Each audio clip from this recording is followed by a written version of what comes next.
உணர்ச்சி பாவலர் ஐயா காசி ஆனந்தன் அவர்களின்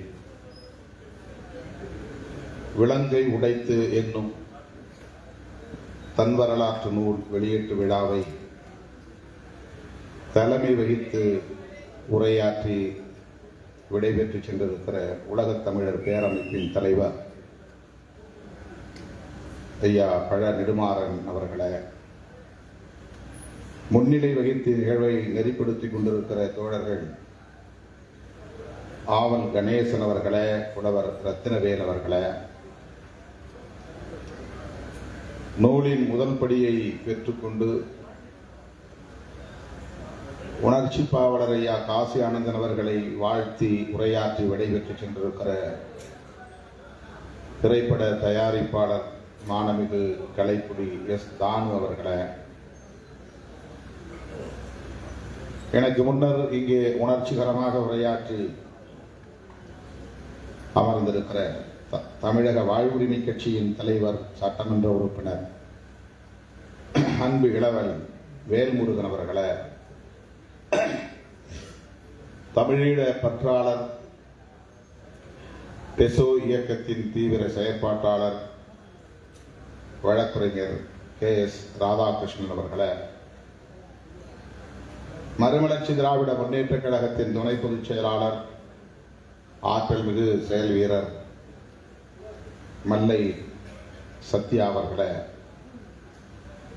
தமிழ் தேசியம் குறித்து இங்கே அழுத்தமாக உரையாற்றி அமர்ந்திருக்கிற பேராசிரியர் ஜெயராமன் அவர்களே,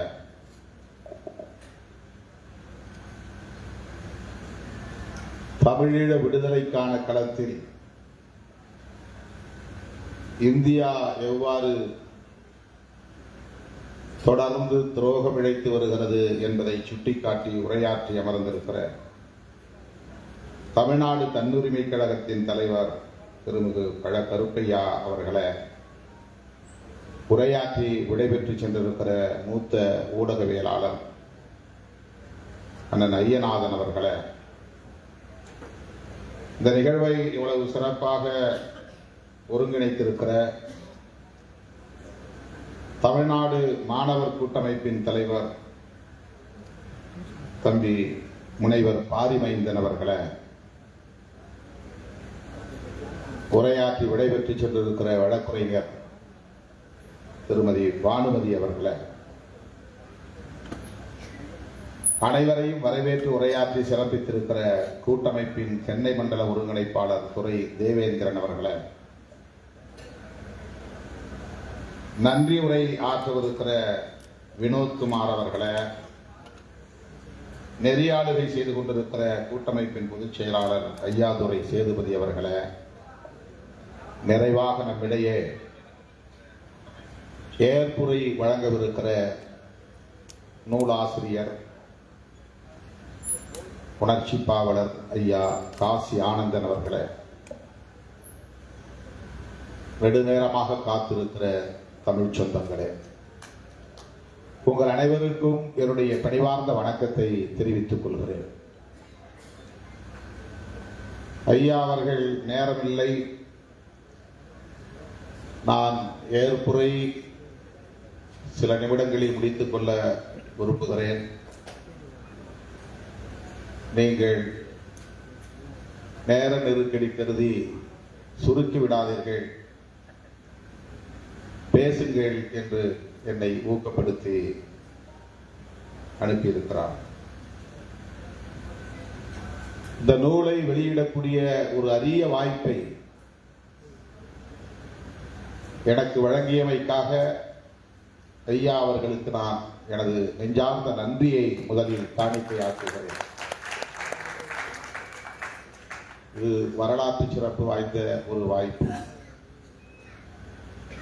நான் எண்ணி பார்க்கிறேன், கல்லூரி மாணவனாக அவரை தேடி போய் அவரது இல்லத்திலே சந்தித்த நாட்களை எண்ணி பார்க்கிறேன்.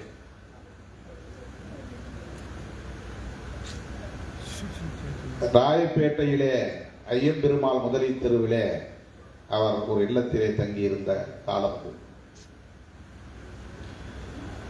உணர்ச்சி பாவலர் காசி ஆனந்தன் கவிதைகள் நூல் வெளியீட்டு விழா இதே சாலையில் அமைந்திருக்கிற வாணி மகாலில் அப்போது நடைபெற்றது. 80களின் தொடக்கம் அது. அதன் பின்னர் அந்த நூல் வெளியீட்டு விழாவிலே ஒரு மாணவனாக நான் பங்கேற்றேன்.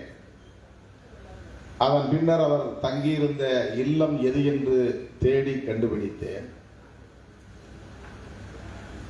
தனி ஒருவனாய் அவருடைய இல்லத்திற்கு அடிக்கடி போய் அவரை சந்தித்திருக்கிறேன். அவருக்கு அது நினைவில் இருக்க வாய்ப்பில்லை. அப்போது நான் விடுதலை புலி என்கிற பெயரில் ஒரு கையெழுத்து ஏட்டை நடத்தி கொண்டிருந்தேன். கையெழுத்து ஏடு. அந்த கையெழுத்து ஏட்டின் பெயர் விடுதலை புலி. நானே அட்டை முதல் அட்டை வரையில் என் கைகளால் எழுதுவேன். தலைப்பு முதல் செய்திகள், கவிதைகள், ஈழம் தொடர்பான அனைத்து தரவுகளையும் திரட்டி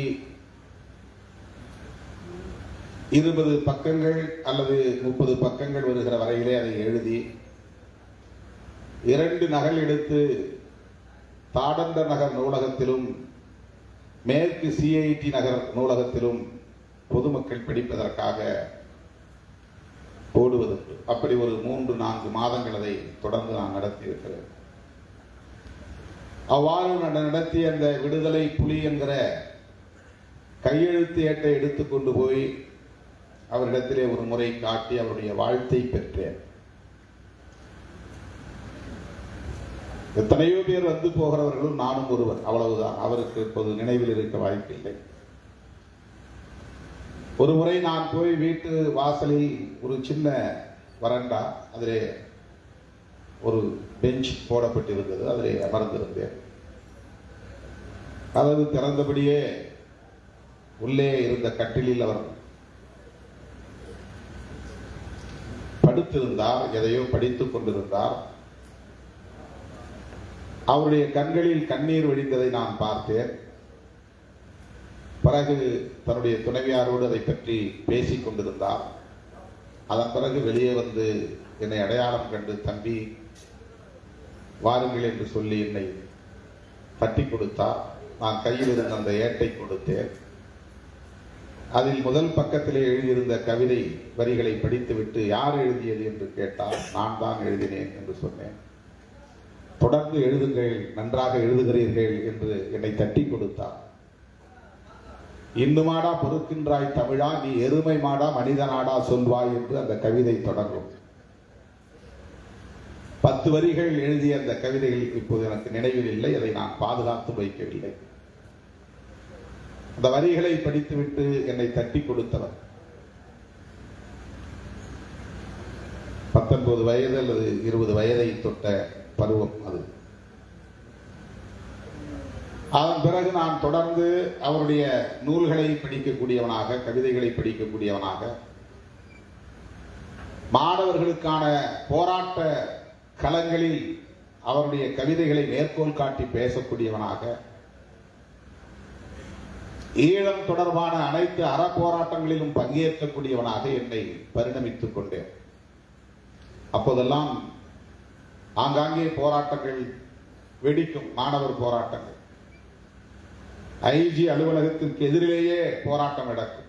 காந்தி சிலைக்கு பக்கத்திலேயே அந்த சாலை ஓரத்திலே அமர்ந்து மாணவர்கள், ஈழத் தமிழர்கள் உண்ணாநிலை அறப்போராட்டத்தை நடத்துவதுண்டு. IG அலுவலகத்திற்கு எதிரிலேயே அந்த போராட்டத்தில் நான் கலந்து கொண்டிருக்கிறேன். எழிலகம் எதிரிலே உழைப்பாளர் சிலை அருகே மாணவர்கள் நடத்திய போராட்டம்,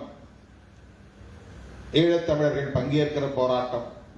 அதிலே ஒரு மாணவனாக, நான் பல்கலைக்கழகத்து 1ஆம் ஆண்டு மாணவனாக இருந்த தருணம் அது. அதிலே போய் நான் பங்கேற்றிருக்கிறேன். எங்கெல்லாம் மாணவர்கள் போராட்டம் வெடிக்கிறதோ அங்கெல்லாம் நான் தன்னியல்பாக ஓடி போய் அதை கலந்து கொள்வதுண்டு. எங்கே ஐயா பழக்கருப்பையா அவர்கள் பாடி காட்டிய அந்த வரிகளை நானும் மேடைகளில் உரத்து முழங்குவதுண்டு. 10 முறை பாடை வராது பதுங்கி கிடக்கும் புலியே தமிழா, செத்து மடிதல் ஒரே முறைதான் சிரித்தபடியே செருக்களம் வாடா என்ற உணர்ச்சி கவிஞர் காசி ஆனந்தன் ஐயா அவர்களின் வரிகளை நான் முழங்காத மேடைகள் இல்லை. அப்படி மாணவர் போராட்டங்களில் பங்கேற்றுதான் என் பொது வாழ்க்கையை தொடங்கியது. ஈழத்தமிழர் போராட்டங்களில் பங்கேற்றதன் மூலம்தான் என் பொது வாழ்க்கை நகர்ந்தது, வளர்ந்தது. என்னை மிகவும் ஈர்த்த ஒரு போராளி நம்முடைய உணர்ச்சி பாவலர் ஐயா காசி ஆனந்தன் அவர்கள். என் நேரமும் அவருடைய கவிதை புத்தகத்தை நான் கையில் வைத்திருப்பேன். என் பாட புத்தகங்களை வைத்திருப்பதில்லை. பேருந்துகளில் பயணம் செய்கிற போது அந்த கவிதைகளை நான் படிப்பேன். பல்கலைக்கழகத்திற்கு செல்லும் போது கூட மாணவர்களின் கையில் என்ன புத்தகம் வைத்திருக்கிறாய் என்று கேட்பார்கள். ஐயா காசி ஆனந்தன் கவிதைகள் என்று சொல்லுவேன். யார் இவர் என்ற போது சில மாணவர்கள் கேட்பது. அப்படி அவரோடு எனக்கு ஒரு நெருக்கம் ஏற்பட்டது. அவருடைய நெருப்பு வரிகளால் ஈர்க்கப்பட்ட பல்லாயிரக்கணக்கான இளைஞர்களும் மாணவர்களும் நானும் ஒருவர். காலம் உருண்டோடிவிட்டது. எத்தனையோ பல மாற்றங்கள் நிகழ்ந்திருக்கின்றன. விவரிக்க முடியாத துயரத்தில் வீழ்ந்து கிடக்கிறது தமிழ் சமூகம். அந்த பேர் இழப்பில் இன்றைக்கு நம்மை போன்றவர்களும் விமர்சனங்களுக்கு ஆளாக நேர்ந்திருக்கிறது. அந்த போராட்ட களத்தில் மேதகு பிரபாகரன் அவர்களுக்கு முன்னோடியாக இந்த களத்திலே நின்ற ஒரு போராளி உணர்ச்சி பாவலர் காசி ஆனந்தன் ஐயா அவர்கள் இன்றைக்கு அவரும் விமர்சனத்துக்கு ஆளாகிற நிலை.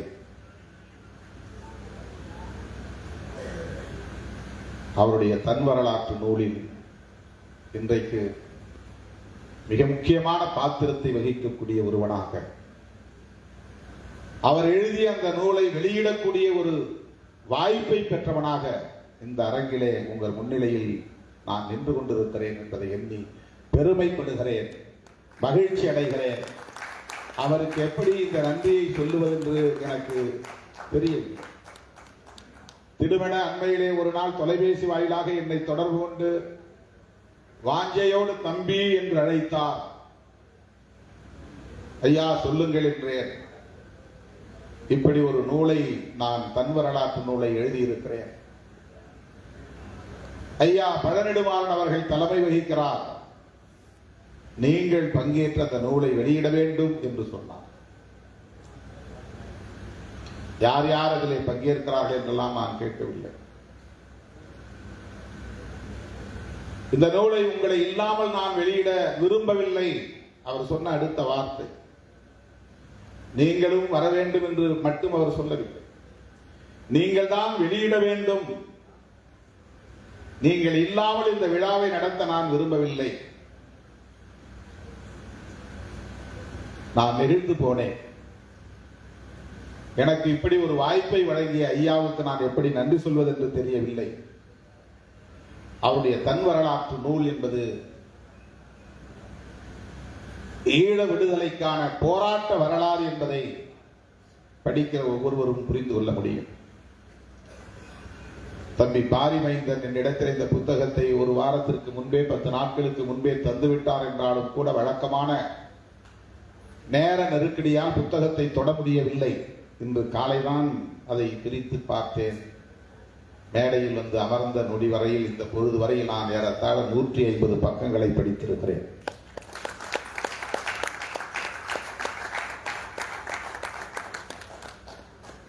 ஐம்பது ஆண்டுகளுக்கு பின்னால் நான் இப்போது நின்று கொண்டிருக்கிறேன். என் உளவியல் 50 ஆண்டுகளுக்கு பின்னால் நிற்கிறது. அவருடைய அந்த தொடக்க கால வரலாற்றை படித்ததில் இருக்கு. அவர் விவரித்திருக்கிற அந்த போராட்ட களம் என் நெஞ்சை ஆக்கிரமித்திருக்கிறது. இன்றைக்கு அவர் பல்வேறு விமர்சனங்களுக்கு ஆளாகிறார் என்றாலும் கூட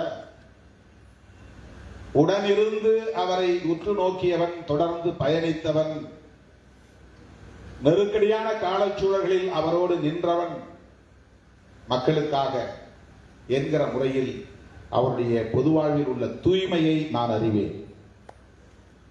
எவ்வளவு தூய்மையான பொது வாழ்வை அவர் கொண்டிருக்கிறார் என்பதை நான் அறிவேன்.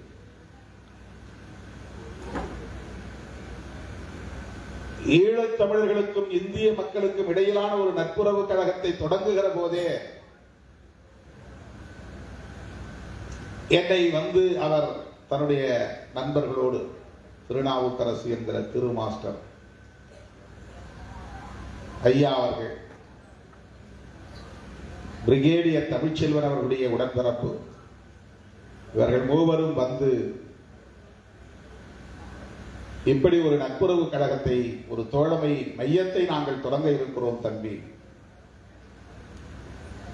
இந்திய அரசின் துணையின்றி நாம் ஒரு அங்குலம் கூட நகர முடியாது என்பது நாம் உணர வேண்டிய கசப்பான உண்மை. ஆகவே இப்படி நாம் உத்திகளை கையாள வேண்டிய தேவை இருக்கிறது என்பதை விளக்கி சொன்னார். நான் சொன்னேன், எனக்கு விளக்கம் தேவையில்லை. என்னை போன்றவர்களை சமாதானப்படுத்த வேண்டிய தேவையில்லை. அப்படிப்பட்ட புரிதல் இல்லாதவன் இல்லை நான். ஆட்சியில் இருப்பவர்கள் யாராக இருந்தாலும், அவர்களது கொள்கை எதுவாக இருந்தாலும், தனிப்பட்ட முறையிலே அவர்களுக்கும் எனக்கும் முரண்பாடுகள் இருந்தாலும், இடைவெளி இருந்தாலும், நீங்கள் ஈழத் தமிழர்களின் நலன்களை மட்டுமே கருத்தில் கொண்டு காய்களை நகர்த்த வேண்டும் என்பதுதான் என்னுடைய புரிதல். ஆகவே எந்த நிலைப்பாட்டை நீங்கள் மேற்கொண்டாலும், எந்த உத்தியை கையாண்டாலும், எத்தகைய அணுகுமுறைகளை கையாண்டாலும் அது ஈழத் தமிழர்களின் நலன்களுக்கானதாகத்தான் இருக்க முடியும். எனவே இதை நான் வரவேற்கிறேன் என்று சொன்னேன். அதன் பிறகு அடுத்தடுத்து பல நிகழ்வுகளில் கூட பாரதிய ஜனதா கட்சியோடு இருக்கிற உறவை என்னுடைய அரசியல் நிலைப்பாட்டில் இருந்து நான் அதை அணுக முடியாது. பாதிக்கப்பட்டிருக்கிற ஈழத் தமிழர்களின் நிலையிலிருந்துதான் அதை அணுக வேண்டும். எனவே எனக்கு அதிலே எந்த கசப்பும் இல்லை என்று நான் அழுத்தம் திருத்தமாக பதிவு செய்திருக்கிறேன். இந்த நிகழ்விலே யாரையும் அவர் அழைத்திருக்கலாம், அழைத்தாலும் தவறில்லை. எல்லோரும் வேண்டும், எல்லோரும் ஒரு புரிதலுக்கு வர வேண்டும். ஆகவே எனக்கு அரசியல் ரீதியாக முரண்பாடு இருக்கிற கட்சிகளை, கட்சி தலைவர்களை அழைத்தால் நான் வரமாட்டேன் என்று முரண்டு பிடிவாதம் செய்தால் நான் அரசியல் அறியாமையில் உழலுகிறேன் என்றுதான் பொருள். எனக்கு அரசியல் உத்திகளை பற்றிய புரிதல் இல்லை என்றுதான் பொருள். ஆகவே யார் வருகிறார்கள் என்று நான் கேட்கவில்லை. யார் வந்தாலும் வரட்டும் என்ற அந்த நம்பிக்கையோடு தான் இந்த நிகழ்வுகளை பங்கேற்க நான் இசைவளித்தேன். இன்றைக்கு உங்கள் முன்னால் நின்று கொண்டிருக்கிறேன். உணர்ச்சி பாவலர் ஐயா காசி ஆனந்தன் அவர்கள் 90 அகவையை தொடப்போகிறார். 1938 அவர்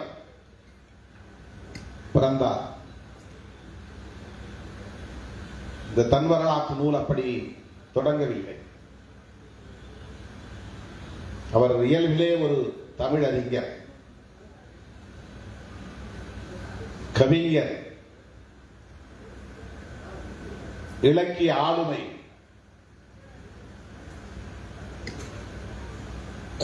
அவர் எவ்வளவு இலக்கிய நயத்தோடு இந்த நூலை படைத்திருக்கிறார் என்பதை படிக்க படிக்க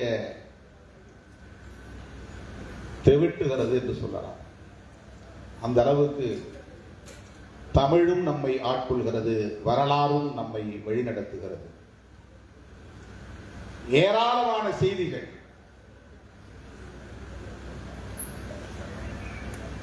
ஒவ்வொரு வரியையும் மேற்கோள் இட்டு குறிப்பிட்டு பேசக்கூடிய அளவுக்கான தரவுகளை அவர் எவ்வளவு நினைவாற்றல் கொண்டவராக இருக்கிறார் என்பதை இந்த பதிவில் இருந்து நம்மால் உணர்ந்து கொள்ள முடிகிறது. அவருடைய குடும்பம் வசதி படைத்த குடும்பமாக இருந்திருக்கிறது. குடும்பத்தில் உள்ளவர்கள் அப்போதே கல்வி கற்றவர்கள், அரசு பணியில் இருப்பவர்கள் என்கிற அளவுக்கு தகுதி படைத்தவர்கள். அவருடைய தந்தை அரசு பணியில் இருந்திருக்கிறார், பிரிட்டிஷார் படையில் தொண்டரணியில் இருந்திருக்கிறார், ஒரு போராளியாக. அம்மாவும் கற்றறிந்தவராக இருக்கிறார். உடன் பிறந்தவர்களும் நன்கு கற்றவர்கள், அரசு பணியிலே இருப்பவர்கள்.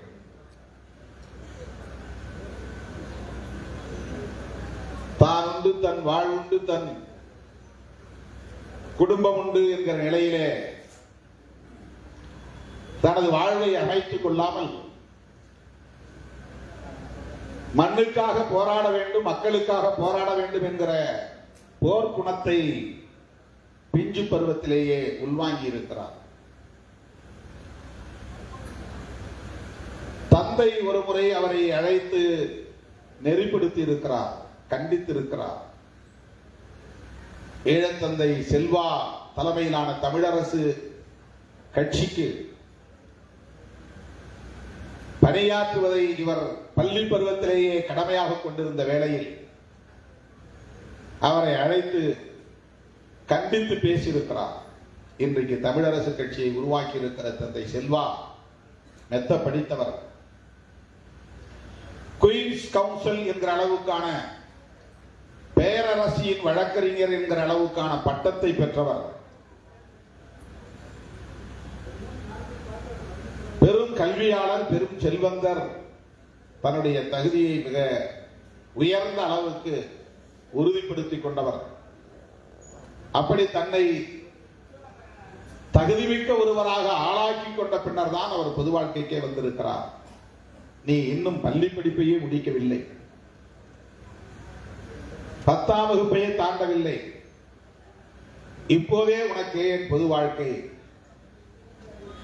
நீ என்ன பண்ணுகிறாய், என்ன செய்கிறாய் என்பதல்ல பிரச்சனை, ஆனால் நீ படிக்க வேண்டும், உன் கல்வியை இழந்து விடாதே, நான் சொல்லுவதை கேட்டால் வீட்டில் இரு, சொல்லுவதை மீறினால் வீட்டை விட்டு வெளியேறு, இரண்டில் ஒன்றை நீ முடிவு செய்து கொள் என்று தந்தை கண்டித்திருக்கிறார்.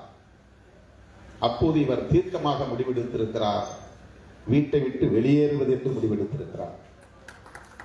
அவ்வளவு இளம் பிஞ்சு பருவத்திலேயே.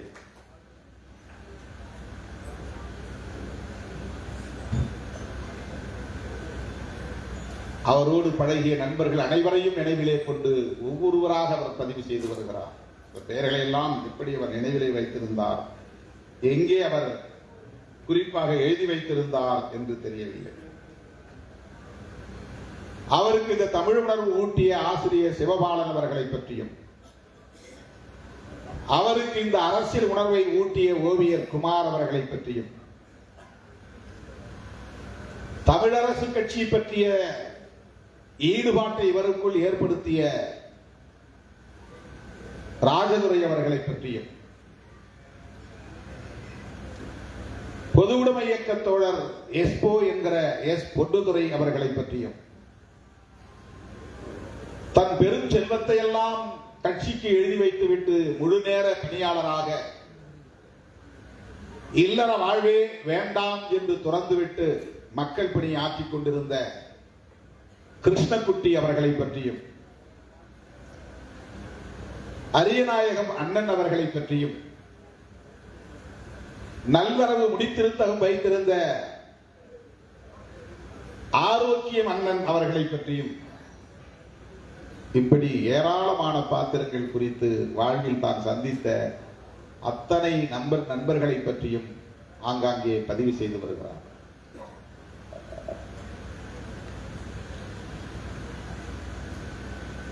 முகிலழகன் கந்தசாமி அவர்களை பற்றியும் எழுதியிருக்கிறார். இப்படி சொல்லிக்கொண்டே போகலாம். அவர் பள்ளி பருவத்திலேயே இந்த போர்க்குணத்தை உள்வாங்கிக் கொண்ட நிலையில் 1956, 57, 58 அந்த காலகட்டம் தமிழ் சமூகத்திற்கு மிகப்பெரிய நெருக்கடியான காலகட்டமாக மாறுகிறது. அப்போது அவருக்கு 18, 19 வயதுதான். தனி சிங்கள சட்டம் ஒன்றை இயற்றுகிறார்கள். தமிழ் மாணவர்களும் சிங்களத்தை படித்தாக வேண்டும் என்று சட்டம் கட்டாயப்படுத்துகிறது. இந்த நிலையிலே பள்ளி மாணவனாக இருந்த சூழலில் சக மாணவர்களோடு ஸ்ரீ என்கிற சிங்கள எழுத்தை தார்கொண்டு அழிக்கிற போராட்டத்தில் இறங்குகிறார். ஸ்ரீ என்கிற சிங்கள எழுத்தோடு தமிழர் பகுதிகளுக்கு வந்த பேருந்துகளை மறித்து அந்த பலகைகளில் எழுதப்பட்டிருந்த சிங்கள எழுத்துக்களை தார்பூசி அழிக்கிற போராட்டத்தில் தன்னை ஈடுபடுத்திக் கொண்டார்.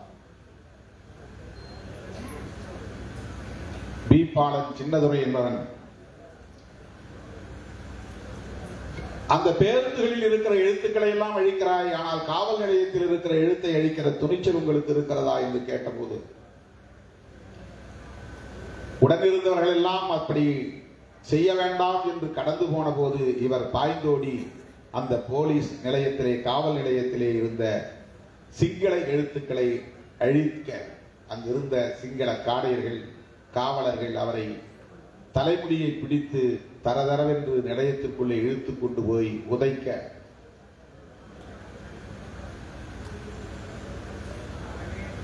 பாதிப்புக்கு உள்ளான நிலையிலும் தொடர்ந்து அந்த நிலைப்பாட்டில் இருந்து மாறாமல் மாணவர்களோடு போராடுகிறார். இப்படித்தான் அந்த போராட்டம் அப்போதெல்லாம் தமிழீழ விடுதலை புலிகள் உருவாகாத காலம், மேதகு பிரபாகரன் பிறக்காத காலம், ஆயுத போராட்டம் என்கிற சிந்தனை உருவாகாத காலம். ஆனால் ஈழம் வெல்க ஈழம் வாழ்க என்று சொல்லக்கூடிய முழக்கங்கள் ஒலித்த காலம்.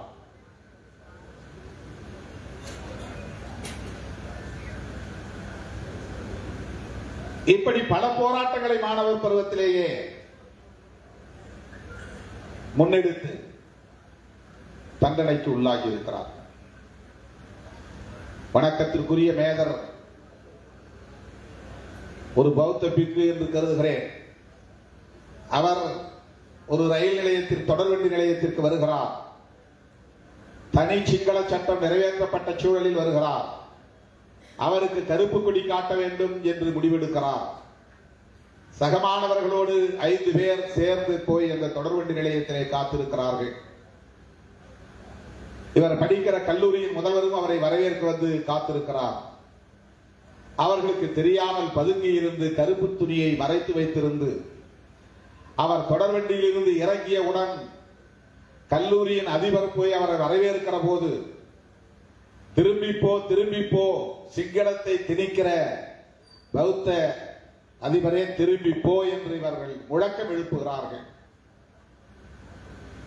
கல்லூரி முதல்வர் பார்த்து அதிர்ந்து போகிறார்.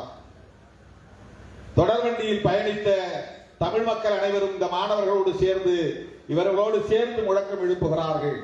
அந்த தொடர்வண்டி நிலையமே அதிர்ந்து போகிறது. அடுத்த நாள் இந்த 5 மாணவர்களையும் பள்ளி அதிபர் முதல்வர் அழைத்து கல்லூரியின் முதல்வர் அழைத்து கடுமையாக எச்சரித்திருக்கிறார்.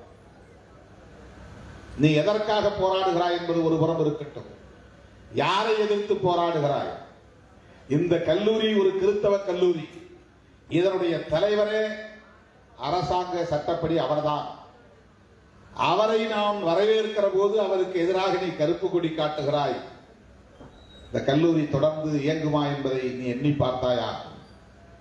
நாளை காலை கட்டாயம் 5 பேரும் வர வேண்டும், உங்களுக்கு நான் புறம்படி கொடுக்க போகிறேன் என்று எச்சரித்து அதை போல அடுத்த நாள் வரவழைத்து மாணவர்கள் பல 100 பேர் சூழ்ந்திருந்த இடத்தில் 5 பேருக்கும் தலா 10 அடிகள் கைகளிலே புறம்படி கொடுத்திருக்கிறார். அதை வாங்கி இருக்கிறார். அதே போல அடுத்தடுத்து பல்வேறு போராட்டங்கள். ஒரு 10 வயது சிறுமியை சிங்களவர்கள் கொடூரமாக பாலியல் வன்கொடுமை செய்து அவள் கதறி அழுத நிலையிலே மருத்துவமனையில் சேர்த்திருக்கிறார்கள். இந்த தகவல் அறிந்து அங்கே பார்க்க போன போது அங்கிருந்த தன்னுடைய உடன் பிறந்த தமக்கையின் இல்லத்திலே தங்கி இருந்து விட்டு அடுத்த நாள் வெளியேறி இருக்கிறார். இவர் உளவுத்துறையின் கண்காணிப்புக்கு உள்ளாகி இருக்கிறார் என்பது அதன் பிறகுதான் தெரிய வந்திருக்கிறது. இவர் போய்விட்டு அக்கா வீட்டில் தங்கிவிட்டு வெளியேறிய பிறகு உளவுத்துறையினர் அந்த வீட்டுக்கு போய் அக்கா கணவரை இழுத்து கொண்டு போய் கடுமையாக வைத்து அடித்து காயப்படுத்தி, காசி ஆனந்தன் வந்து யாரோடு வந்து தங்கினான், எப்போது வந்தான், எவ்வளவு நேரம் இருந்தான் என்றெல்லாம் கேட்டு துன்புறுத்தி இருக்கிறார். பிறகு ஒரு வழக்கிலே நீதிமன்றத்திற்கு போய் இவருக்கு ஒரு நாள் முழுவதும் அங்கேயே இருக்க வேண்டும் என்கிற தண்டனையும் வழங்கப்படுகிறது. இப்படியெல்லாம் பள்ளி பருவத்தில் அவர் போர்க்குணத்தை வளர்த்துக் கொண்டார். ஈழ விடுதலைக்கான ஒரு போராளியாக தன்னை பரிணமித்துக் கொண்டார் என்பதை இந்த தன் வரலாற்று நூலில் பதிவு செய்திருக்கிறார். இவருடைய தமிழ் எவ்வளவு இனிமையானது என்பதை தன்னுடைய தன் வரலாற்று நூலிலே அவர் எழுதுகிற, எப்படி அவர் தமிழுக்கும் அவருக்குமான உறவு முற்றியது என்பதை எழுதுகிறார். அம்மா என அவளை அழைக்க என் அன்னை கற்றுத்தந்த போது என் உதட்டோடு ஒட்டிய தமிழ். தமிழ் எப்படி அவரோடு ஒட்டி உறவாடியது என்பதை எழுதுகிறார். அம்மா என அவளை அழைக்க, அம்மாவை அழைக்க என் அன்னை கற்றுத்தந்த போது என் உதட்டோடு ஒட்டிய தமிழ். நாகமணி ஆசிரியர் விரலை பற்றி மண்ணில் ஆனா எழுத பழக்கிய போது என் விரலோடு ஒட்டிய தமிழ்.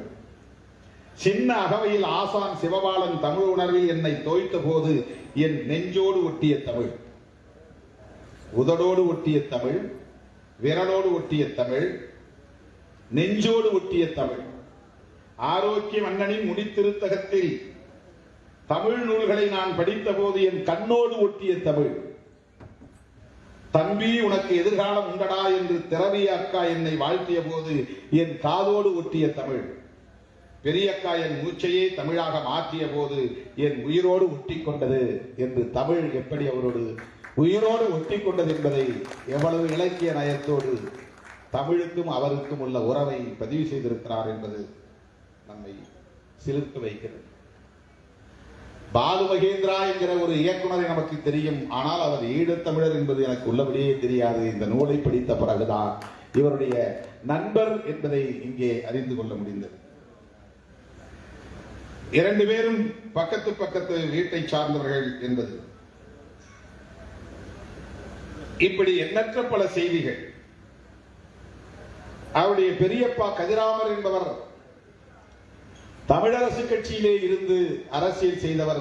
திடுமென ஒரு நாள் ஐக்கிய தேசிய கட்சியிலே போய் தன்னை இணைத்துக் கொண்டார். தன்னுடைய குடும்பத்தில் தன்னுடைய உறவினர் ஒருவர், அரசியலில் தீவிரமாக பணியாற்றிக் கொண்டிருந்த ஒருவர், தமிழரசு கட்சியிலே களமாடிய ஒருவர், அவர் அழகாக இருக்கிறார், அதனால் ஐக்கிய தேசிய கட்சியில் இணைந்து கொண்டேன் என்று பேட்டி கொடுத்திருக்கிறார். ஏன் ஐக்கிய தேசிய கட்சியில் நீங்க இணைந்தீர்கள் என்றால், அந்த இயக்கத்தின் தலைவர் அழகாக இருக்கிறார், நிறைய பேர் எம்ஜிஆர் அழகாக இருக்கிறார் என்று அதிமுகவில் இணைந்தார்கள் அல்ல, அப்படித்தான். அதனால் ஆத்திரமுற்ற நம்முடைய ஐயா காசி ஆனந்தன் அவர்கள் அதற்காகவே தமிழரசு கட்சி இந்த மண்ணில் வளர்க்க வேண்டும், மட்டக்களப்பு பகுதியிலே இதை வலுப்படுத்த வேண்டும் என்று அந்த இளம் பருவத்திலேயே உறுதியெடுத்துக் கொண்டார் என்பதை இங்கே பதிவு செய்கிறார்.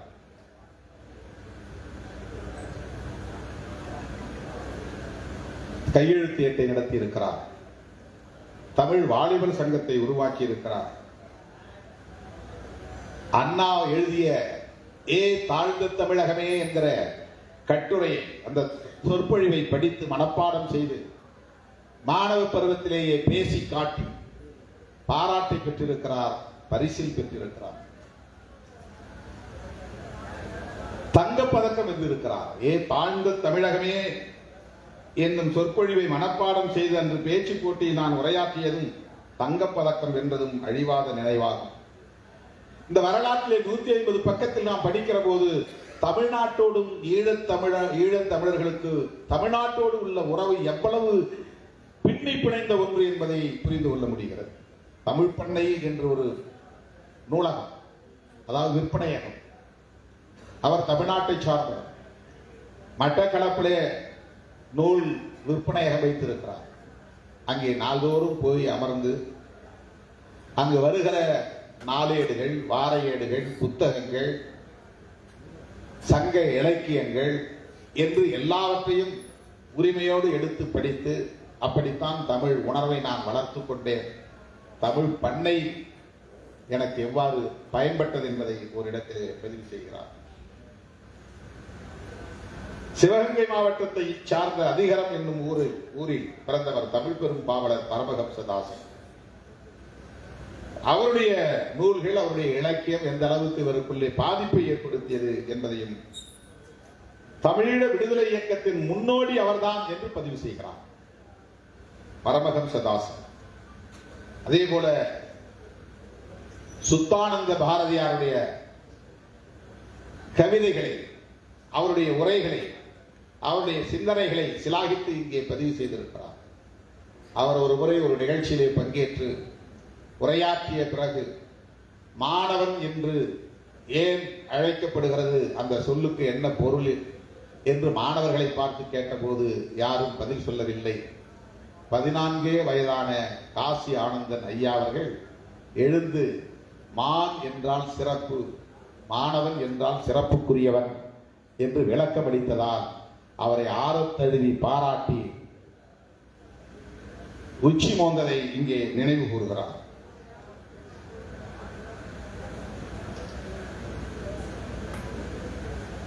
தமிழ் மண் பறிபோவதை பற்றிய உணர்வு எப்படி மட்டக்களப்பு, பட்டிப்பாலை போன்ற பகுதிகளில் சிங்களவர்கள் ஆக்கிரமிப்பு செய்கிறார்கள், மீன் சந்தையிலே வந்து எப்படி ஆக்கிரமிப்பு செய்து அங்கே சிங்கள குடியேற்றம் நிகழ்ந்தது என்பதையெல்லாம் அந்த மாணவ பருவத்திலேயே தமிழ் மண் பறிபோகிறது என்கிற உணர்வை ஊட்டியவர் ஐயாதுரை அண்ணன். அதையும் நினைவு கூர்ந்திருக்கிறார். அதைவிட எஸ்போ அவர்களை பற்றி, எஸ் பொன்னுத்துறை என்கிற ஒரு பொது உடைமை சிந்தனையாளரை பற்றி எழுதுகிற போது ஒன்றை பதிவு செய்திருக்கிறார். 1955 அவரும் இவரும் ஒரே கல்லூரியில் படித்தவர்கள், மத்திய கல்லூரி, நடுவன் கல்லூரி. அவர் யாழ்ப்பாணத்தை சார்ந்தவர். ஆனால் மட்டக்களப்புக்கு வந்து விட்டார். அவருக்கு அங்கே ஒரு நெருக்கடி. என்ன நெருக்கடி?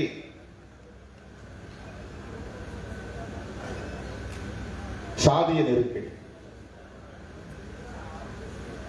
ஐயா அவர்கள் 14-15 வயதிலேயே சாதியத்திற்கு எதிராக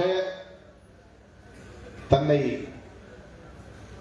ஆளாக்கிக் கொண்டார் என்பதை அவருடைய இந்த 150 பக்கத்திலேயே நாம் பார்க்க முடிகிறது.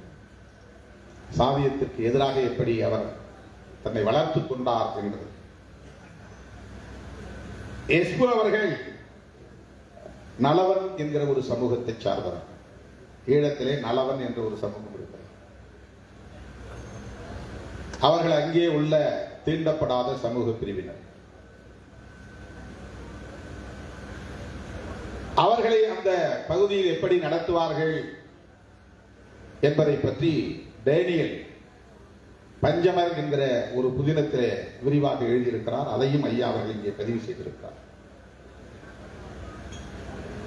அவருக்கு நேர்ந்த நெருக்கடியை இதிலே எழுதுகிறார். 2 பேருக்கு இடையிலே ஒரு உரையாடல் நடக்கிறது. அதை அவரே எஸ்கோ அவர்களே எழுதியதாக அவருடைய வரலாற்றில் வாழ்தல் என்கிற நூலில் பதிவு செய்திருப்பதை இங்கே மேற்கோள் காட்டுகிறார். 2 முரடர்கள் என்னை இடித்து தள்ளினார்கள். நீதானே பொன்னுதுரை? ஓ, நீ என்ன சாதி? என்னை சாதிக்கு இப்ப என்ன? நீ நலவன். நீ எப்படி அந்தோணியார் கல்லூரியிலே படிப்பிக்கலாம்? அதுதான் பிரச்சனை. அந்தோணியார் கல்லூரியிலே நீ எப்படி படிப்பிக்கலாம்? எனக்கு இந்த சங்கதி தெரியாது. நீ சாமியிட்ட உன்ற சாதியை சொன்னியா? அவர் கேட்கல, நான் சொல்லல. அவர்கள் என்னை அடித்து துன்புறுத்துவதிலும் அவமானப்படுத்துவதிலும் குறியாக இருந்தார்கள். தொடர்ந்து எஸ்போ அவர்கள் உரத்த துணியில் பதிவு செய்கிறார். ஜாதி திமிரின் காங்கையிலே உலர்ந்த சருகு காற்றிலே அலைக்கழிக்கப்படுகிறது. உரும்பிராய்களும் ஊர்காவற்றுறைகளும் சேர்ந்து கத்துகின்றன. ஓடு, நீ பிறந்த மண்ணிலே உனக்கு உரிமை கிடையாது, ஓடு. யாழ்ப்பாணத்தின் சாதித்திமிரினால் உதைத்து விளையாடப்படும் பந்தானான். பந்தோ இல்லையோ நான் உதைக்கப்படுகிறேன். மனம் வலிக்கிறது. மீண்டும் ஓட்டமும் தேடலும். இது எஸ்போவுடைய எழுத்து.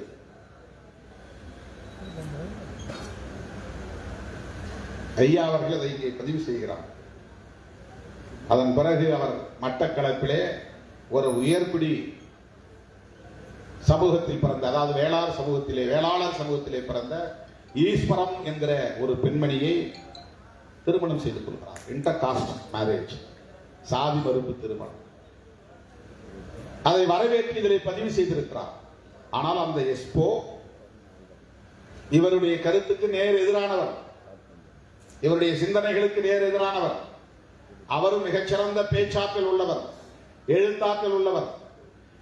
இவர் சிறையில் சேகர் என்ற நாடகத்தை எழுதியது போல் அவரும் முதல் முழக்கம் என்று நாடகம் எழுதி அரங்கேற்றியவர்.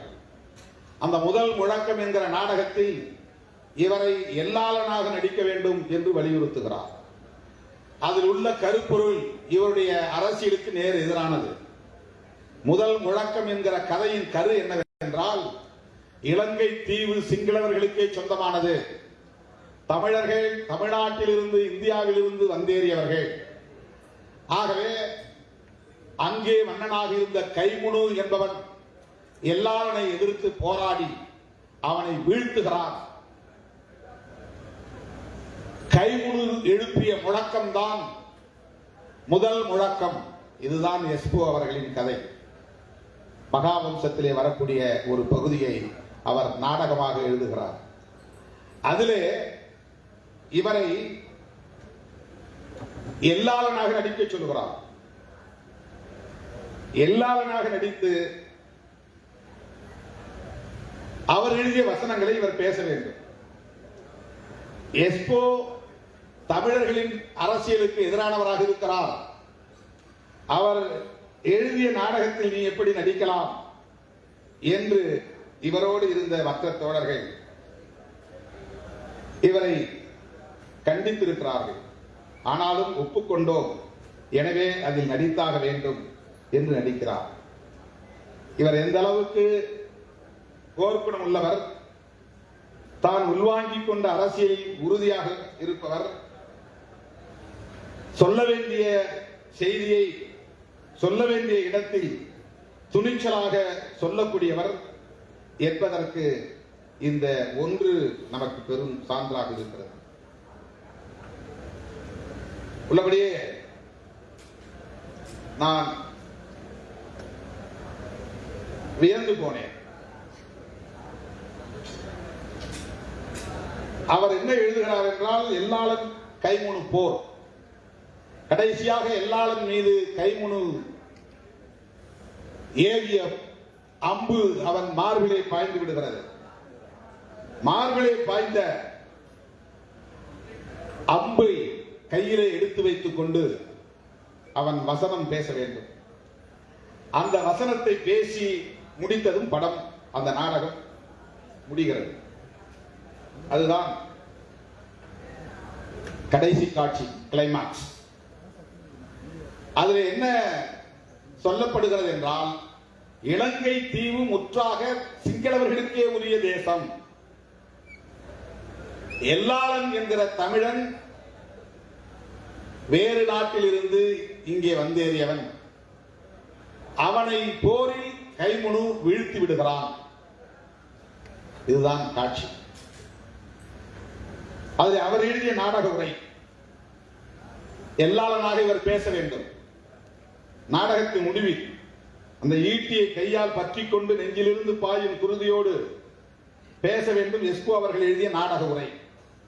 நிகரற்ற மாவீரா கைமுனு, நீ உன் நாட்டின் விடுதலைக்காக போராடினாய். சிங்கள தேசத்தின் இறையாண்மையை மீட்டெடுக்க நீ போராடி நிமிர்ந்தாய். உன் தாயக பற்றினால் அயல் நாட்டினன் ஆன தமிழ்நாட்டான் ஆன நின்னை உறுதி கொண்டு எதிர்மோதி நிலைகுலைய வைத்தாய். சிங்கள தேசத்தின் திருமகனே, நீ வென்றாய், வரலாற்றில் நின்றாய், நின் புகழ் வாழ்க. இது எஸ்போ எழுதிய வசனம்.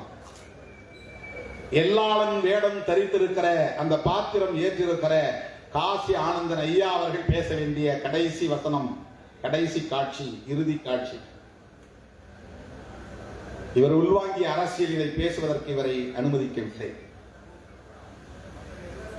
நாடகத்தில் தொடர்ந்து அவர் இதற்கு முன்னதாக இருந்த காட்சிகளில் எல்லாம் எஸ்போ விரும்பியபடி பேசியிருக்கிறார், கடந்து வந்திருக்கிறார். கடைசியாக அவர் அந்த வசனத்தை பேச வந்த இடத்தில் என்ன பேசினார் என்பதுதான் இவர் எத்தகைய ஆற்றல் வாய்ந்தவர் என்பதை நமக்கு உணர்த்துகிறது. எல்லாருடைய சாவோடு எல்லாளனாக நடித்த என்னுடைய முழக்கத்தோடு நாடகம் முடிகிறது என்பதால் துணிச்சலாக எஸ்போ அவர்கள் எழுதி தந்த நாடக உரையை தூக்கி எறிந்து பதிவு செய்கிறார். அவருக்கு ஒரு பிடிச்சி, இதான் ஃபைனல், இதான் கிளைமாக்ஸ், இதுக்கப்புறம் எந்த காட்சியும் இல்லை, அதனால நம்ம என்ன செய்ய முடியும், நாம பேசிடுவோம். அந்த வசனத்தை தூக்கி எறிந்தார். உணர்ச்சி வசப்பட்டவனாய் என் பாட்டில் உரிமை கொட்டினேன் நான்.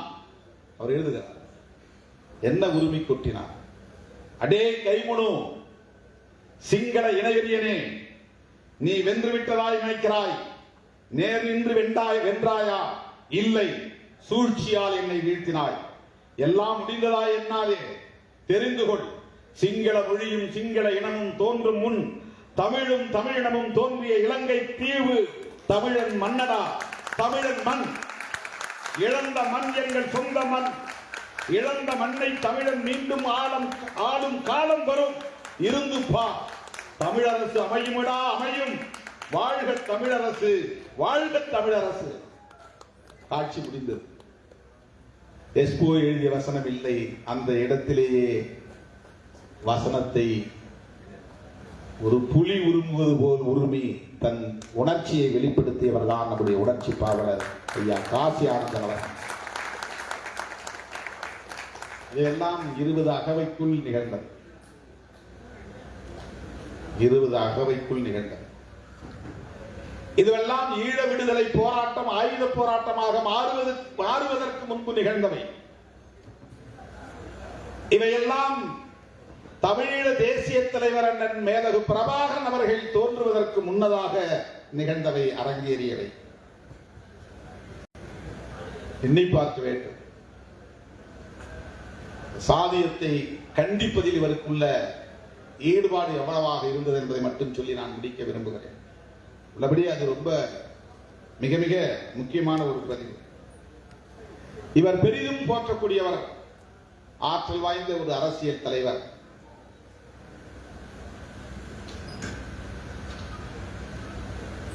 அரசியலை எவ்வாறு உள்வாங்கிக் கொள்கிறோம் என்பது முக்கியமானது. வெறும் இன உணர்வும் மொழி உணர்வும் தமிழ் தேசியமாகாது என்று நான் அடிக்கடி சொல்லி இருக்கிறேன். வெறும் மொழி உணர்வும் இன உணர்வும் தமிழ் தேசியமாகாது. தமிழ் தேசியத்தின் உண்மை பகை எது என்பதை கண்டறிந்து அதற்கு எதிராக களமாடுவதுதான் தமிழ் தேசியத்தின் முதன்மையான தேவை. மொழி உணர்வும் இன உணர்வும் பொங்கி வழியக்கூடிய ஒரு உணர்வாக மட்டுமே அவ்வப்போது தோன்றும், மறையும்.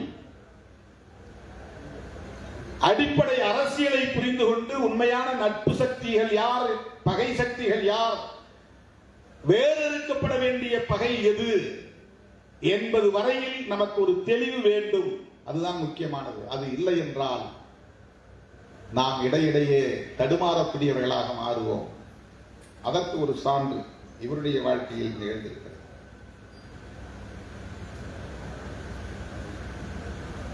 சுந்தரலிங்கம் இவருடைய வாழ்க்கையில் மிக முக்கியமானவர்.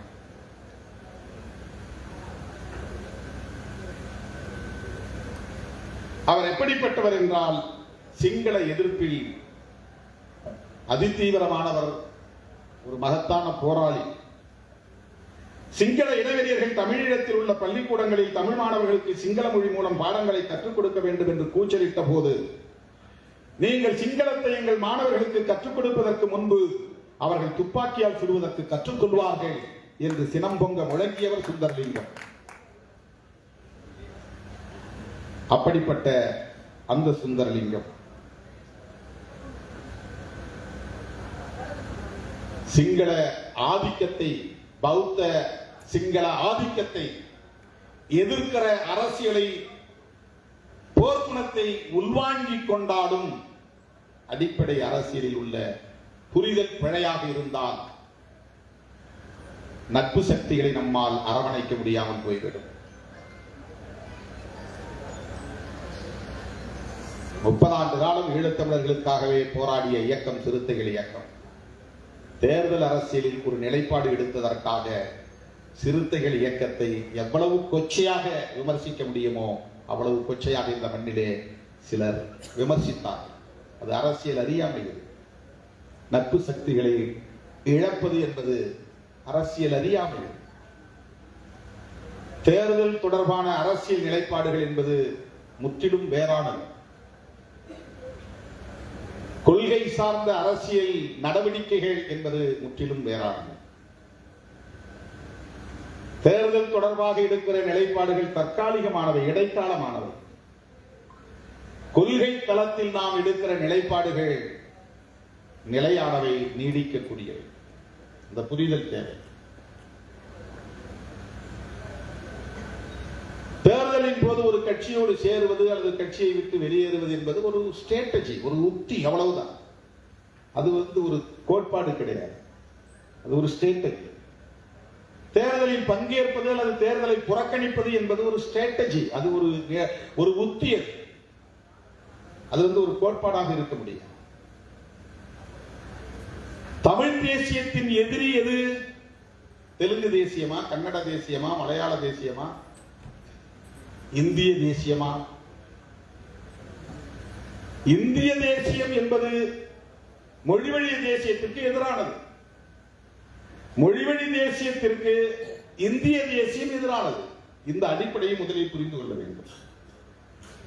இந்திய தேசியம் ஒருபோதும் மொழிவழி தேசியத்தை ஏற்காது. தனியே கன்னடர்கள், மலையாளிகள், தெலுங்கர்கள், தமிழர்கள், மராத்திகள், குஜராத்திகள் என்று தேசிய இன அடையாளத்தோடு எழுச்சி பெறுவதை இந்திய தேசியம் ஏற்காது. அல்லது இன்றைய மதவாதிகள் சொல்லுகிற இந்து தேசியமும் ஏற்காது. மதவழி தேசியம் ஒருபோதும் மொழிவழி தேசியத்தை ஏற்காது. தமிழ் தேசியத்தின் எதிரி தெலுங்கு தேசியமாக எப்படி இருக்க முடியும்? தெலுங்கனும் தெலுங்கு மொழி பேசக்கூடியவர்களும் எப்படி தமிழ் தேசியத்தின் எதிரிகளாக இருக்க முடியும்? அவர்கள் நம்மை ஆதிக்கம் செலுத்தி இருக்கலாம், நம்முடைய நிலத்தை பறித்திருக்கலாம், நம்மை ஆண்டு இருக்கலாம், அடக்கி இருக்கலாம், அழித்திருக்கலாம், சிதைத்திருக்கலாம், நமக்கு பாதிப்பை ஏற்படுத்தியிருக்கலாம். அதெல்லாம் வரலாற்று உண்மையாக இருக்கலாம். ஆனால் தமிழ் தேசியத்தின் எதிரி தெலுங்கு பேசுகிற தெலுங்கு தேசியமாக இருக்க முடியாது. மொழிவழி தேசியம் கூடாது, தேசிய இன உரிமை கூடாது, தேசிய இன அடையாளம் கூடாது, மாநில உரிமைகள் கூடாது, மாநில சுயாட்சி கூடாது என்று சொல்லுகிற தேசியம் தான் தமிழ் தேசியத்தின் எதிரியாக இருக்க முடியும், பகையாக இருக்க முடியும். ஈழமண்ணை பொறுத்தவரையில் தமிழ் தேசியம், தமிழீழ தேசியம் என்று அழைத்தாலும் எப்படி அழைத்தாலும் அதற்கு எதிரி, பகை பௌத்த சிங்கள தேசியம்தான். அங்கே அவர்கள் மதத்தையும் மொழியையும் இணைத்த ஒரு மேலாதிக்க கோட்பாடாக அதை வளர்த்தெடுத்திருக்கிறார்கள். அதனால்தான் மேதகு பிரபாகரன் அவர்களின் உரையில் ஒவ்வொரு முறையும் சிங்கள பௌத்த பேரினவாதிகள், பேரினம் என்றால் பெரும்பான்மை இனம், பெரிய இனம், நாங்கள் சிறுபான்மை இனம், மொழிவழி அடிப்படையில் சிங்கள பௌத்த பேரினவாதிகள் என்று இந்த 3 சொற்றொடர்களையும் தவறாமல் உச்சரிக்கக்கூடியவர் மேதகு பிரபாகரன் அவர்கள். வெறும் மொழி அடையாளத்தை மட்டுமே பகையாக அவர் நிறுத்தவில்லை, சிங்களவர்கள் என்று மட்டும் சொல்லவில்லை. சிங்கள பௌத்த பேரினவாதிகள், பேரினவாதம், அவர்கள்தான் எங்கள் பகை. இந்த 3 சொற்றொடர்களை நீங்கள் திரும்ப திரும்ப கவனிக்க வேண்டும். அவர் பேசிய அத்தனை மாவீரர் நாள் உரையிலும் ஒரு இடத்தில் கூட இந்திய அரசுக்கு எதிராக ஒரே ஒரு சொல்லை கூட பேசியிருக்க மாட்டார். அதுதான் ஸ்ட்ராட்டஜி, அதுதான் உத்தி. இந்திய அரசை பகைத்து முரண்படுத்திக் கொள்வதனால் எந்த பயனும் இல்லை, அப்படி செய்வது சரியான அணுகுமுறையும் இல்லை, அரசியல் உத்தியும் இல்லை. இதை உணர்ந்தவர் அண்ணன் மேதகு பிரபாகரன் அவர்கள். அப்படி என்றால் இந்திய அரசு துரோகம் செய்யவில்லையா? செய்தது. படுகொலை செய்யவில்லையா? செய்தது. தமிழர்களுக்கு எதிரி இல்லையா? எதிரிதான். இன்னும் எதிராக இல்லையா? எதிராக இருக்கிறது. ஆனும் இந்திய அரசை பகை முரணுக்கு நாம் ஒரு தேசியத்தை முன்னெடுக்கிற போது சாதி அடிப்படையிலே தமிழர்களை நசுக்குகிற அரசியல், ஒடுக்குமுறை, ஆதிக்கம், சாதி வெறி, இதை பற்றி தமிழ் தேசியம் என்ன நிலைப்பாடு வைத்திருக்கிறது என்கிற கேள்வி வருகிறது. அதற்கு உணர்ச்சி பாவலர் ஐயா காசி ஆனந்தன் ஒரு நிலைப்பாட்டை எடுத்திருக்கிறார். 20 வயதிலே அரசியல் புரிதல் இல்லாமல் என்னதான் நாம் விடுதலை போராட்டத்தை முன்னெடுத்தாலும் ஏதாவது ஒரு இடத்திலே நாம் தடுமாறி போவோம். நட்பு சக்திகள் யார், பகை சக்திகள் யார், எதிர்க்க வேண்டிய மூர்க்கமாக எதிர்க்கப்பட வேண்டியவர்கள் யார், தோழமையோடு அரவணைத்துக் கொள்ளப்பட வேண்டியவர்கள் யார் என்பதை நமக்கு ஒரு குழப்பம் இருந்தால் நம்மால் முன்னேற முடியாமல் போய்விடும். நான் 2009 முள்ளிவாய்க்கால் இனக்கொலை நிகழ்ந்த போதே ஒன்று சொன்னேன். இதை யாரும் கவனிக்கவில்லை.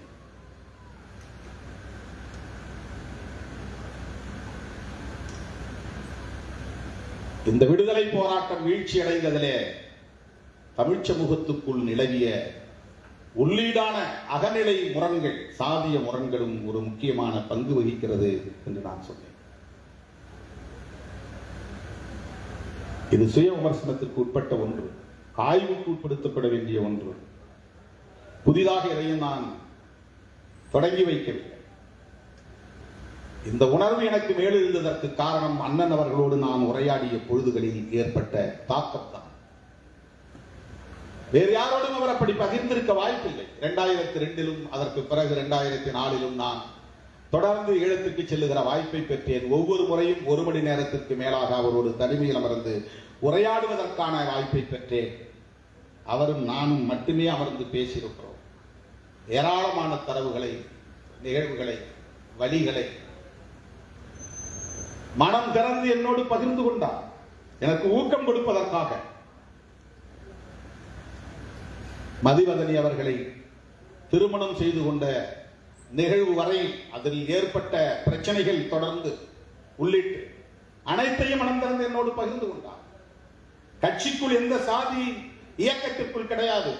சமூகத்தில் இருந்ததையும் இந்த 10-20 ஆண்டுகளில் நாங்கள் முற்றாக துடைத்தெறிந்திருக்கிறோம். இங்கே சாதி எவ்வளவு பெரிய வலிமை மிக்கதாக இருந்திருக்கிறது, அதை எப்படி நாங்கள் தகர்த்திருக்கிறோம். உங்களுக்கும் அந்த துணிச்சல் தேவை. உங்களை அவ்வளவு எளிதாக ஏற்றுக்கொள்ள மாட்டார்கள். என்னை ஏற்றுக்கொள்வதற்கே பல ஆண்டுகள் தேவைப்பட்டன. இன்றைக்கு அந்த ஏற்பு இங்கே நிகழ்ந்திருக்கிறது. நாளைக்கு உங்களுக்கும் ஒரு ஏற்பிசைவு சமூகத்தில், தமிழ் சமூகத்தில் வரும். இந்த நம்பிக்கையோடு போராடுங்கள். உங்கள் அண்ணன் ஒருவன் இங்கே இருக்கிறான் என்கிற நம்பிக்கையோடு போராடுங்கள். ஐயா அவர்கள் சொல்லுவதைப் போல, தமிழர் தலைவர் ஐயா வீர நெடுமாறன் அவர்கள் சொல்லுவதைப் போல, அண்ணன் இருக்கிறார் என்றே வைத்துக் கொண்டு பேசும். அப்படி இருந்தால் நான் சொல்லுவது பொய் இல்லை என்பதை அவர் சொல்லுவார். அதற்கு நடக்கும் இடையிலே நடந்த உரையாடல். இந்த படங்கள், வீடியோ இதெல்லாம் எடுத்துட்டு போகாதீங்க. ஜெயலலிதா உங்களை பிடிச்சி உள்ள போட்டுருவாங்க, தேவையில்லை, எல்லாம் இங்கேயே இருக்கட்டும். ஈழம் மலரும் போது உங்களை அழைப்பேன், அப்போது பத்திரமாக உங்கள் கையில் நான் ஒப்படைப்பேன் என்று சொன்னார் அண்ணன் அவர்கள். அவரோடு உட்கார்ந்து சாப்பிட்டது, உரையாடியது எல்லாம் வீடியோக்களாக பதிவு செய்யப்பட்ட காட்சிகள், புகைப்படங்கள் அனைத்தையும் கையிலே இருந்த அவ்வளவு பிலிம் எல்லாவற்றையும் வாங்கி கொண்டார். கொடுத்துட்டு போங்க தமிழ்.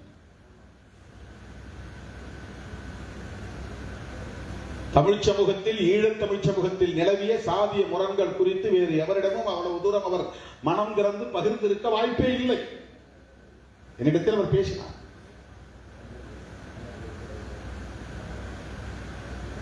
சுந்தரலிங்கம் அவர்கள், இதை மட்டும் சொல்லி நான் முடிக்கிறேன். அவர்களே, 1958 வவுனியாவில் நடைபெற்ற தமிழரசு கட்சி மாநாட்டில் உரையாற்றிய சுந்தரலிங்கம் அவர்கள், சிங்கள இனவெறியர்களே, வடக்கு நோக்கி சிங்கள படைகள் நகரும் காலம் விரைவில் வரும் என்று கூறுகிறீர்கள். வந்து பாருங்கள், எங்கள் மண்ணில் காடுகள் சுடும் என்று 1000 புயலாய் வெடித்ததை வரலாறு பதிவு செய்திருக்கிறது. அப்படி பேசியவர்.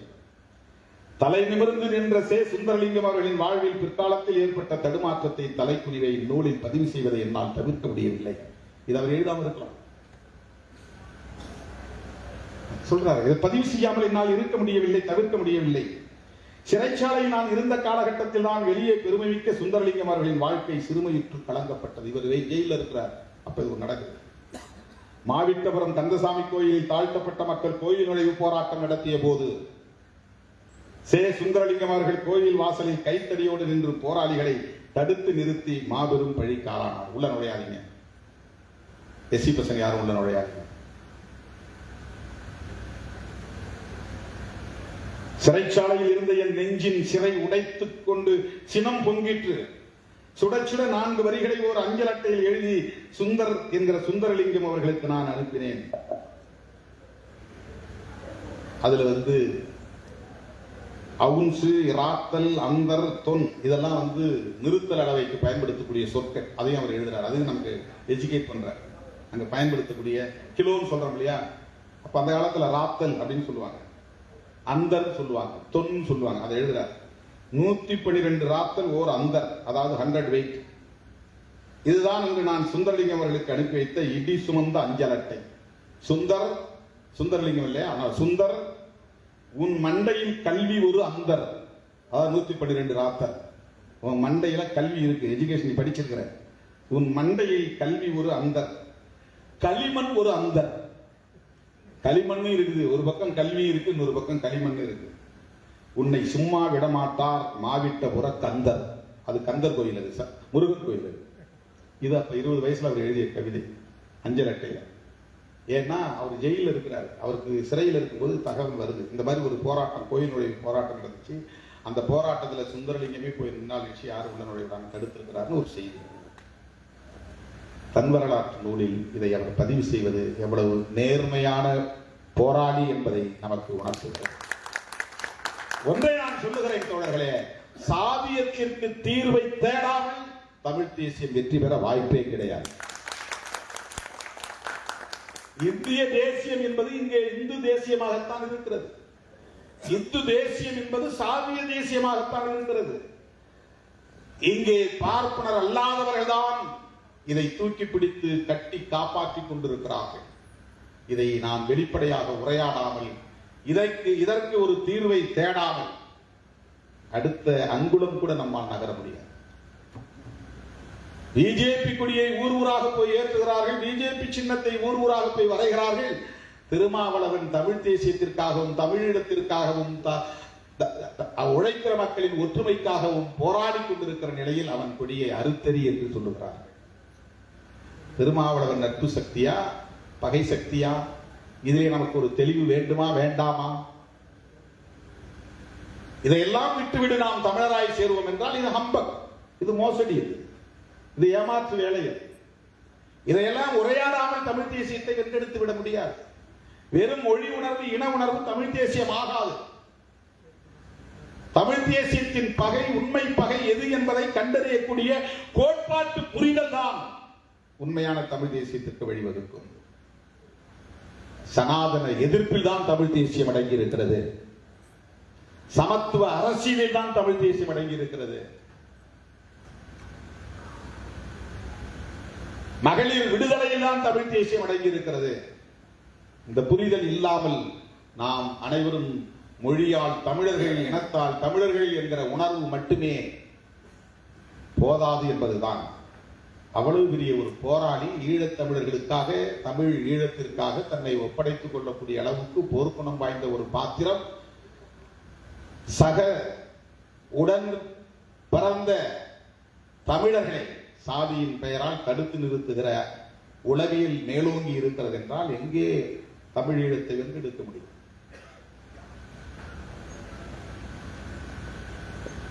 இன்னும் இந்த நூலை வைக்க மனமில்லை. அவ்வளவு செய்திகள். அதாவது நாகர்கள் எப்படி வாழ்ந்தார்கள், தேவநேய பாவாணர் நாவலம் தேயத்தை பற்றி என்ன எழுதியிருக்கிறார்,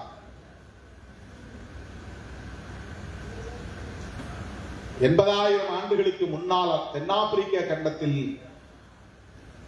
ஹோமோசேப்பியன்ஸ் என்கிற மாந்தர் குலம் எப்படி தோன்றியது, அவர்கள் மெல்ல மெல்ல நகர்ந்து கிழக்கு பக்கமாக நகர்ந்து வந்து அன்றைய தமிழ்நாடாக இருந்த இந்த பகுதியிலே எப்படி அவர்கள் மனிதர்களாக வளமடைந்தார்கள். உசிலம்பட்டியிலே ஒரு தமிழனை ஆய்வு செய்த போது அவனுக்கு டிஎன்ஏ M130 என்கிற டிஎன்ஏ இருக்கிறது. அது தென்னாப்பிரிக்க மனிதர்களிடத்திலும் 2 பேருக்கு ஒருவருக்கு ஆய்வு செய்தால் இருக்கிறது. இவர்கள்தான் ஆதி மனிதர்கள். மனிதன் தோன்றிய காலம் இந்த DNA மூலம் உறுதி செய்யப்படுகிறது என்கிற இந்த வரலாற்றை எல்லாம் நமக்கு கற்பிக்கிறார். தமிழ் தோன்றியது எப்போது, சிங்களம் தோன்றியது எப்போது? அதில் முக்கியமான ஒரு செய்தியை அவர் சொல்லுகிறார். புரட்சியாளர் அம்பேத்கர் அவர்கள் இந்தியா முழுவதும் வாழ்ந்த நாகர்கள் பேசிய மொழி தமிழ் மொழிதான். வடக்கே வாழ்ந்த தமிழ் பேசிய நாகர்கள் தான் இன்றைக்கு வேறு இனமாக திரிந்து போயிருக்கிறார்கள், பிற மொழி பேசக்கூடியவர்களாக மாறி போயிருக்கிறார்கள் என்பதை ஐயா அவர்கள் இங்கே பதிவு செய்கிறார். அம்பேத்கருடைய கருத்தில் இருந்து மேற்கோள் காட்டுகிறார். இப்படி அவர்கள் வடகிழக்கு திசையை நோக்கி போனார்கள், மேற்திசையை நோக்கி போனார்கள். அப்படி போனவர்கள் மறுபடியும் திரும்பி வருகிறார்கள். அவர்கள் வருகிற போது ஆரியர்களாக மாறி வருகிறார்கள். போனவர்கள் தமிழர்களாக போனார்கள், வரும்போது ஆரியர்களாக அந்த இனம் மாறிவிட்டது.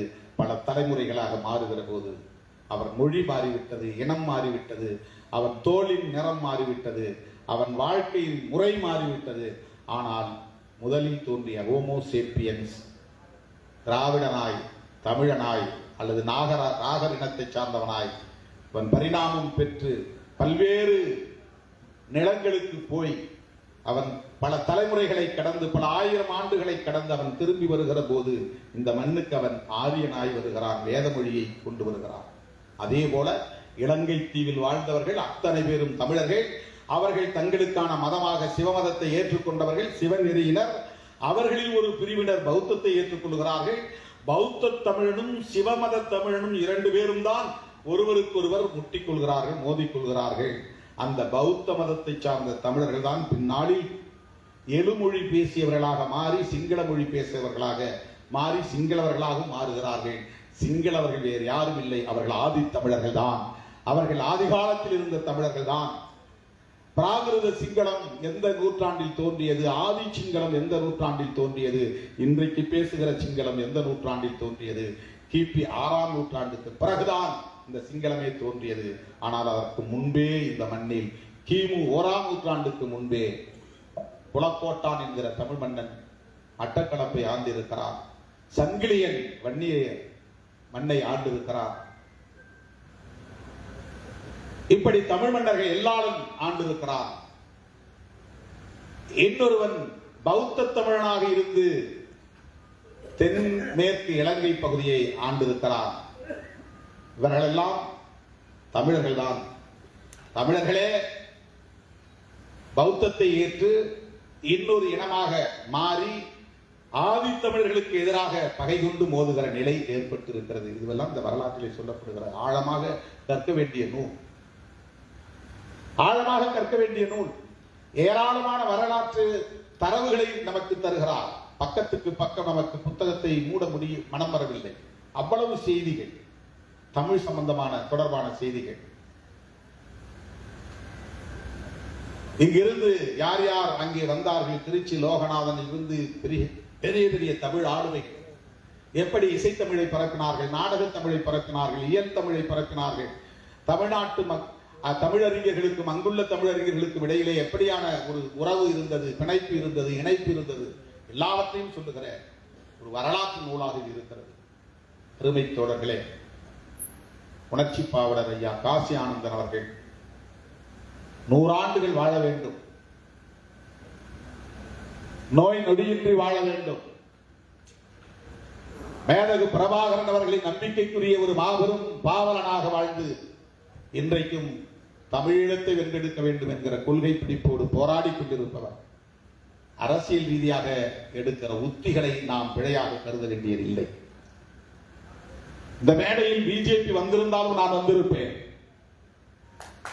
இந்த மேடையில் பாரதிய ஜனதா கட்சியை சார்ந்த யார் வந்திருந்தாலும் நான் வந்திருப்பேன். அவர்கள் இருக்கிற மேடையில் நான் இருக்க மாட்டேன் என்று சொன்னால் இது என்னை முன்னிறுத்துகிற ஒன்றாகத்தான் மாறுமே தவிர இந்த அரசியலை முன்னிறுத்துகிற ஈழத் தமிழர்களை முன்னிறுத்துகிற ஒன்றாக அது இருக்காது. என்னை பொறுத்தவரையில் ஈழம் வெல்ல வேண்டுமானால் இந்திய அரசின் துணையும் தேவைப்படுகிறது, சர்வதேச சமூகத்தின் ஆதரவும் தேவைப்படுகிறது. இது நாம் ஒப்புக்கொள்ள வேண்டிய கசப்பான உண்மை. அந்த ஆட்சியில் தான் எதிராக இருந்தார்கள். இந்த ஆட்சியில் நமக்கு ஆதரவாக இருப்பார்கள் என்ற கருத்தெல்லாம் பொய்யானது. நான் அப்போதே சொன்னேன், மோடி ஆட்சிக்கு வந்தாலும் காங்கிரஸ் என்ன நிலைப்பாடு எடுத்ததோ அதைத்தான் எடுக்கும் இந்த அரசு. அரசு என்பது வேறு, கட்சி நடத்துகிற அரசாங்கம் அல்லது ஆட்சி நிர்வாகம் என்பது வேறு. ஸ்டேட் என்பது வேறு, ரெஜிம் என்பது வேறு. காங்கிரஸ் ரெஜிம், பிஜேபி ரெஜிம் அது வேறு. யூனியன் கவர்மெண்ட் அது ஒரு ஸ்டேட். அதனுடைய பார்வை என்ன? எந்த காலத்திலும் தமிழர்கள் தனிநாடு பெறுவதை ஏற்றுக்கொள்ளாது என்பதுதான் இந்திய அரசின் நிலைப்பாடாக இருக்கிறது. நாளைக்கு யார் ஆட்சிக்கு வந்தாலும் அதை அப்படியே கட்டி காப்பாற்றுவார்கள். அதற்கு காரணம் என்ன என்பதை நாம் கண்டறிய வேண்டும். அந்த புள்ளியில் அவர்களுக்குரிய விளக்கத்தை நாம் தெளிவுபடுத்துகிறோம். இன்றைக்கு சீனர்கள் வந்து அம்பன் தோட்டாவிலே துறைமுகத்தை கட்டுகிறார்கள், கப்பலை கொண்டு வந்து நிறுத்துகிறார்கள் என்றால் அது இந்திய அரசின் பாதுகாப்புக்கு எதிரானதாக இருக்கும். இந்திய அரசை பாதுகாக்க வேண்டுமானால் சிங்களவர்களால் முடியாது, அங்குள்ள ஈழத் தமிழர்களால் தான் முடியும். இதை நாம் இந்திய அரசின் பார்வைக்கு எடுத்துச் செல்ல கடமைப்பட்டவர்களாக இருக்கிறோம். தமிழர்களின் துணையோடு அவர்கள் தமிழர்களின் பக்கம் நின்று சிங்கள ஆட்சியாளர்களையும் சிங்கள ஆட்சியாளர்களுக்கு துணையாக இருக்கிற சீனா போன்ற ஏகாதிபத்திய நாடுகளையும் எதிர்கொள்ள வேண்டிய தேவை இருக்கிறது. எதற்காக 5 இயக்கங்களை குறிப்பிட்டு இந்திரா காந்தி அம்மையார் பயிற்சி கொடுத்தார்?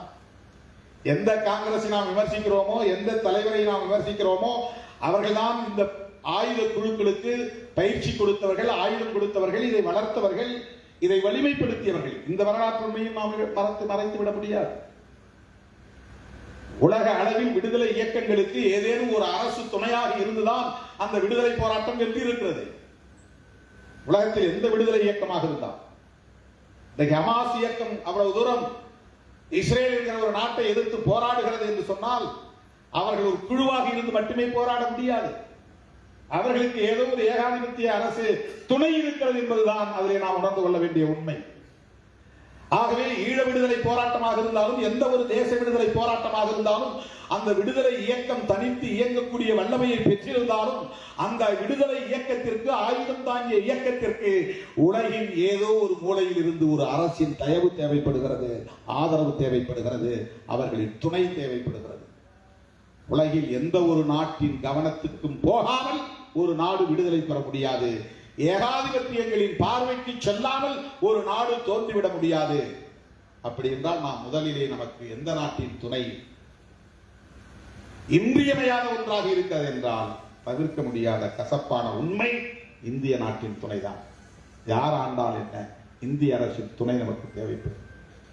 அந்த இந்திய அரசின் துணையோடு தான் சர்வதேச சமூகத்தின் ஆதரவை வென்றெடுக்க முடியும். அந்த அடிப்படையில் தான் நமது உத்திகள் அமைய வேண்டும்.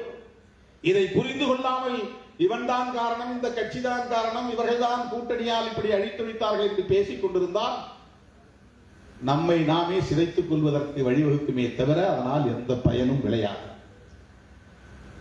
சிந்தனை, வலுவான சிந்தனை கொண்ட ஒரு மகத்தான போராளி அண்ணன் பிரபாகரன் அவர்களுக்கு மூத்தவர், முன்னோடி, அவரை தன் தலைவராக ஏற்றுக்கொண்டவர். ஈழத்தந்தை செல்வாவை கருத்தியல் தலைவராக ஏற்றுக்கொண்டவர். மேதகு பிரபாகரனை களத்தில் தலைவனாக ஏற்றுக்கொண்டவர் நம்முடைய உணர்ச்சி பாவலர் ஐயா காசி ஆனந்தன் அவர்கள். அவ்வளவு இளைய வயது, சிறிய வயது, ஆனாலும் என் தலைவன் பிரபாகரன் என்று சொல்லுகிற அந்த பெருந்தன்மை, அந்த உணர்வு, அந்த கருத்தியல் உடன்பாடு, இந்த புரிதல் நம்முடைய பாவலர் ஐயா, உணர்ச்சி பாவலர் ஐயா காசி ஆனந்தன் அவர்களுக்கு இருப்பதை நாம் பார்க்கிறோம்.